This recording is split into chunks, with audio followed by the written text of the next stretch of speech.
গেল বছরের ৫ আগস্ট দেশের রাজনৈতিক পট পরিবর্তনের পর বাংলাদেশ ক্রিকেট বোর্ড বিসিবির চেহারাও পাল্টে যায়। বোর্ডের নতুন সভাপতি হিসেবে দায়িত্ব নেন ফারুক আহমেদ। দায়িত্ব নেওয়ার পরপরই জাতীয় দলের তখনকার কোচ চন্ডিকা হাথুরু সিংকে সরিয়ে দেওয়ার ইঙ্গিত দেন। শেষ পর্যন্ত গত বছরের অক্টোবরে বিতর্কিত এই লঙ্কান কোচকে বিদায় করে বিসিবি। কিন্তু বাংলাদেশ ছাড়ার সময় কেমন ছিল হাথুরু সিংহের অবস্থা? সম্প্রতি কোর্ট স্পোর্টকে দেওয়া এক সাক্ষাৎকারে সেই সময়টি নিয়ে নিজের ভাষ্য জানিয়েছেন তিনি।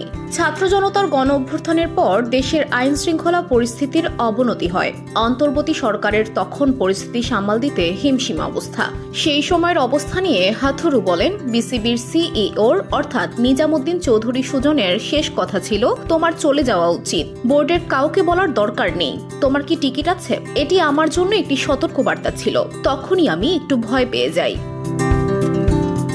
তিনি বলেন, সাধারণত বাংলাদেশে ভ্রমণের সময় আমার সঙ্গে একজন ড্রাইভার এবং একজন বন্দুকধারী থাকে, কিন্তু তিনি বললেন, আজ কি তুমি তোমার বন্দুকধারী এবং তোমার ড্রাইভারকে পেয়েছো? আমি বললাম, না, শুধু ড্রাইভার এসেছে।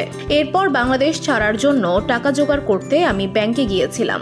আমি যখন ব্যাংকে ছিলাম তখন টিভিতে একটি ব্রেকিং নিউজ ছিল, একজন খেলোয়াড়কে নাসুম আহমেদ লাঞ্ছিত করার দায়ে চন্ডিকাকে বরখাস্ত করা হয়েছে। বসুন্ধরা, উত্তরা, বনশ্রী, কুড়িল ও বাড্ডা সহ রাজধানীর বিভিন্ন স্থানে অভিজাত ও অত্যাধুনিক মানের ফ্ল্যাট কেনার এক নির্ভরযোগ্য প্রতিষ্ঠান প্লেজেন্ট প্রপার্টিজ লিমিটেড। তাই আপনার স্বপ্নের আবাসনের জন্য আজই যোগাযোগ করুন। Pleasant properties limited, where destiny matures eventually. Lankan এই কোচ আরো বলেন, যখন বিষয়টি নজরে এলো তখন ব্যাংক ম্যানেজার বললেন, কোচ, আমি তোমার সাথে যাব। রাস্তায় মানুষ তোমাকে দেখে ফেললে তা তোমার জন্য নিরাপদ হবে না। আমি আরো আতঙ্কিত হয়ে পড়ি।